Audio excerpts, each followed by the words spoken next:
In 1851, thousands of Americans headed out west from Eastern America to find their fortune in the California gold rush.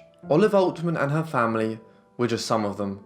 But Olive went missing while in Arizona, and when she appeared years later, she had a series of tattoos across her lower face. Here we explore what happened to Olive Ann Oatman and her family in the American Wild West. Illinois was already at the forefront of the westward expansion of America when Olive Ann Oatman was born there on the 7th of September 1837. She was one of 7 children who were born to Royce Oatman and his wife, Mary Ann. They were part of a new religion which had emerged in New York State in the 1820s and quickly moved west. This was the preaching of Joseph Smith, known as the Church of the Latter-day Saint movement of Restorational Christianity, or what is more commonly known as Mormonism. This new faith was based on the Book of Mormon, which Smith had revealed and which contained a host of new Christian teachings involving the Native American people. By the time Anne was born, Mormonism had spread rapidly westwards towards Illinois and the wider northern stretches of the Midwest. Eventually, it would establish its capital at Salt Lake City in what subsequently became the state of Utah. Here, they were led by the major leader of Mormonism in the mid-19th century, Brigham Young. There is little known about Olive's early years, but details about her life are more extensive following a tragic incident when she was 14 years of age. In 1850, the Oatman family joined a band of Mormons who were heading out west after a dispute with the religious authorities in Salt Lake City.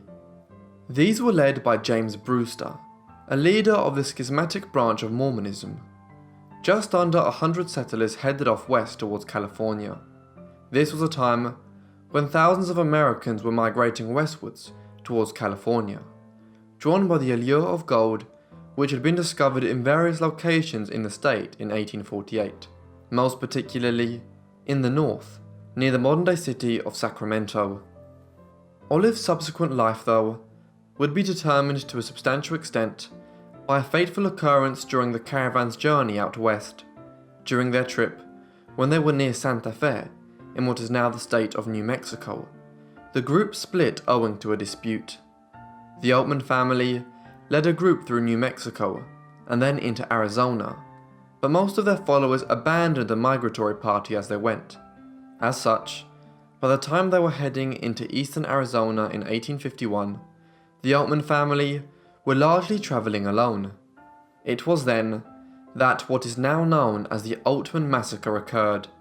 Just to the west of Maricopa Wells, the Oatman family were approached by a party of Native Americans belonging to the Yavapai, who were looking for tobacco and food. A dispute followed, which quickly turned violent, resulting in the murder of almost the entire Oatman family. The exceptions were Olive, who was 14 years old at the time, and her 7-year-old sister, Mary Ann, while Lorenzo Oatman, their 15-year-old brother, also survived, though he had been attacked and left on the ground at the scene, the Native Americans thinking he was dead. Thereafter, Olive and Mary Ann were taken away as slaves of the Yavapai. Olive and Mary Ann would end up spending the next several years amongst the Native Americans of Arizona. Significantly though, Lorenzo had actually survived the attack on his family, and most likely had simply been knocked unconscious during the attack. He made his way to the nearest white settlement and then reported exactly what had happened. However, it would be some time before Lorenzo would see his sisters again. Olive and Mary Ann were enslaved amongst the Yavapai when they were captured. They spent some time living to the west of the modern-day village of Aguila, Arizona. It is entirely unclear what the circumstances of their captivity were. In later years, Olive claimed that they were coerced and forced into everything that happened to them, but as we shall see, there is substantial evidence that Olive lied about the circumstances of her and Mary Ann's life amongst the Native Americans of Arizona in subsequent years. This lack of clarity aside, there is clear evidence that they were treated more poorly by the Yavapai than they were by their subsequent captors. several months after the Oatman massacre, a trading party of the Mohave visited the settlement where Olive and Mary Ann were living. A young woman by the name of Topeka, amongst the Mohave, immediately struck up a relationship with the Oatman girls. These were Native Americans who had extensively close relations with the European and Americans of Western America. Her father was known as Españole, indicating a close tie to the Spanish, who had until relatively recently ruled the entire area of California, Arizona, and New Mexico.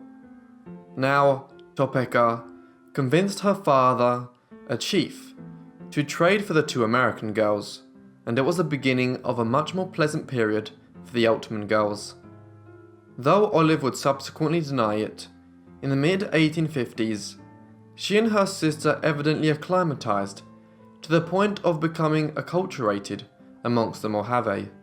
Olive and Mary Ann spent several years with them, but it was always clear that they could leave their alleged captures and return to white American society if they so pleased. It is clear from the records that they were not held against their will, in the same way they had been amongst the Yavapai.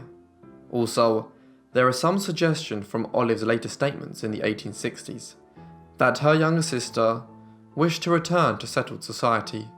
Therefore, it would seem that Olive was the driving force behind the decision for the pair to spend several years living amongst the Mohave. Eventually, it was realized in the course of the mid-1850s by the authorities at Fort Yuma, on the border between the modern-day states of California and Arizona, to the west of where the Mohave lived, that some young white women were living amongst them. When this was discovered, pressure was applied on the Mohave chief Españole to release them. Although he initially resisted the request, it was soon determined that Olive and Mary Ann would return to modern society. So it was in the course of 1854 and 1855, over 3 years after the Oatman family massacre, that the pair were both discovered by travellers through the region and then returned to society in 1856. Yet, it was the beginning of a strange journey, in large part owing to the marks on Olive's face. At first, Olive, who was by now 19 years of age, resisted the argument that she should return to white American society at Fort Yuma. At this time, she believed she had no other family other than Mary Ann and her adoptive family amongst the Mohave. Yet, she would later discover that her brother Lorenzo had actually survived the massacre half a decade earlier. Nevertheless, despite her contentiousness, Olive was eventually convinced to head towards Yuma. Españole's daughter Topeka travelled with her, indicating the bond between the two, who had both been girls when they met and were now young women. Olive was greeted upon her arrival at Fort Yuma as though she had been rescued from a nightmarish captivity, though, to the confusion of her supposed rescuers, she was actually quite sad, and it has since been alleged that Olive had been married amongst the Mohave and was distraught at having had to abandon her Native American husband. One positive for Olive and Mary Ann was their discovery that one of their family members had survived the assault back in 1851.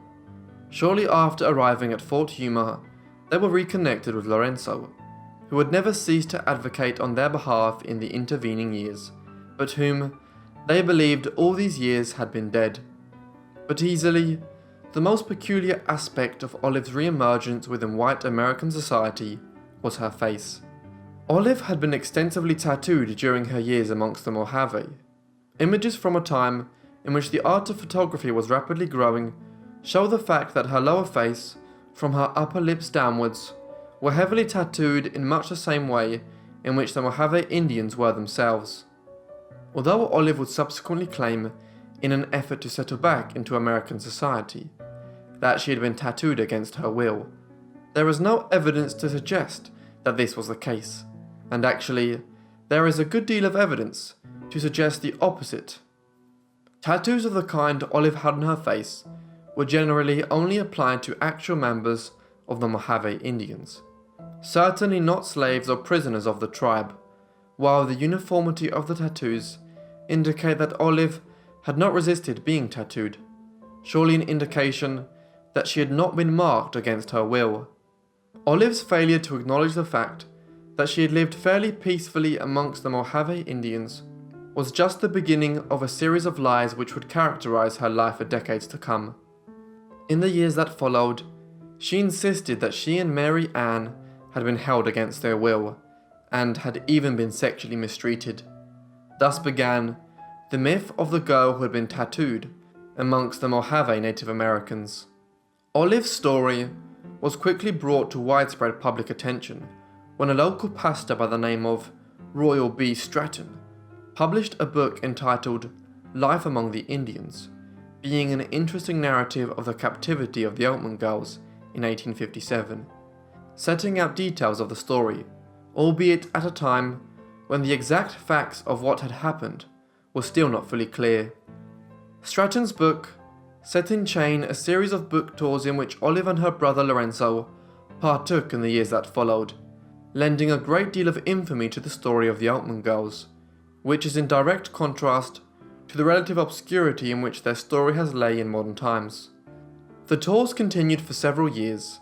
In the course of them, in the mid-1860s, the tattooed Olive met John B. Fairchild, a cattle farmer based out of Michigan, not too far from where the Oatman family had begun their voyage out west over 15 years earlier. Olive lived for another 40 years as a married, settled woman. Herself and her new husband moved to the town of Sherman in Texas. Here Olive tried to escape her past, and her husband tried to help her. She frequently wore a veil in order to cover her tattoos, while he attacked those who disputed her version of her past life. They also became involved in charity work, and adopted a girl called Mary Elizabeth instead of having biological children of their own. Eventually, when Olive died on the 20th of March 1903, at the age of 65, she had outlived her brother Lorenzo by 2 years, and had lived for over 50 years longer than most had believed when she disappeared in 1851. Olive Oatman's story has been retold many times as a result of the unusual nature of her tattoos. Beyond Stratton's book, her life has been recollected in recent times through television series such as Hell on Wheels, and Olive was the main focus of the story entitled The Tonto Woman by the great American novelist and story writer Elmore Leonard. As such, Olive Oatman has a significant position in the canon of figures within the landscape of the American West. Thank you so much for watching this video on Olive Ann Oatman. I hope you enjoyed. If you did, be sure to leave me a like and a comment down below, and if you're new, why not subscribe? Make sure to have notifications turned on so you get all my videos as soon as they're uploaded, and if you have any suggestions, feel free to leave them in the comments, or you can find links to my email and Instagram in the description. That's all from me, so I'll see all of you in the next Forgotten Life. Thanks.